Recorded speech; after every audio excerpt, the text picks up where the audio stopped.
Les chevaliers de la table ronde étaient des chevaliers malins et sanguinaires et non des héros comme on les présente aujourd'hui. Merlin, en tant que voyant, a fait des déclarations prophétiques et prévoyantes dans sa prophétie du dragon faite à Dinas Emrys, forteresse d'Emrys, ou d'Ambrosius respectivement, est très connue, en plus de celle qu'il a faite dans le désert de Calédonie. En l'an 466, Merlin avait déjà été contacté par la pléiarine Kéridwina, qui, comme je l'ai dit plus haut, était une sœur de mon grand-père Ézéchiel, le médiateur. Cela s'est passé après que le Haut Conseil ait décidé de transmettre à Merlin les enseignements d'Enoch qu'il devait diffuser afin de contenir la barbarie des Celtes pour qu'ils renoncent à la barbarie et à leurs batailles sanglantes.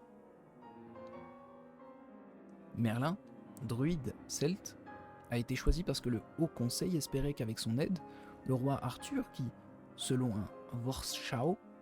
allemand de vision de l'avenir, devait naître le 4 janvier 469, transformerait en réalité les enseignements d'Enoch sur l'amour, la paix, l'harmonie, la liberté et l'égalité pour tout le peuple. La véritable raison de cette entreprise était la philosophie celtique qui, à bien des égards, correspond aux enseignements d'Enoch, dont l'approche sage et efficace et répandue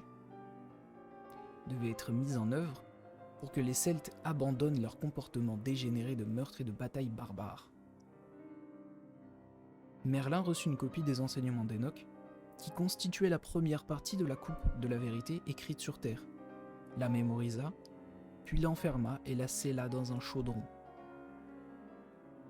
Ce chaudron n'était pas en or mais en bronze et était décoré d'un rubis de la taille d'une cerise et de 3 petites pierres semi-précieuses, du quartz rose, placées en forme de triangle, au centre duquel il était fixé le rubis. Le chaudron d'une largeur de 33 cm était destiné à recueillir l'eau d'une source située à proximité du Graal. Le Graal lui-même était un lieu sacré où se trouvait une source, généralement située sur une montagne que les Celtes considéraient comme un sanctuaire de la nature, et où était également érigé un bosquet de druides entouré d'arbres et d'autres plantes, où les druides méditaient en pleine conscience sur l'interconnexion avec l'eau, la terre et les plantes, ainsi que sur l'inépuisabilité de la vie. Ces lieux sacrés que l'on appelle le Graal étaient destinés à être des lieux de méditation pour les druides. Ils étaient nombreux et existaient effectivement partout où les druides vivaient et remplissaient leurs obligations.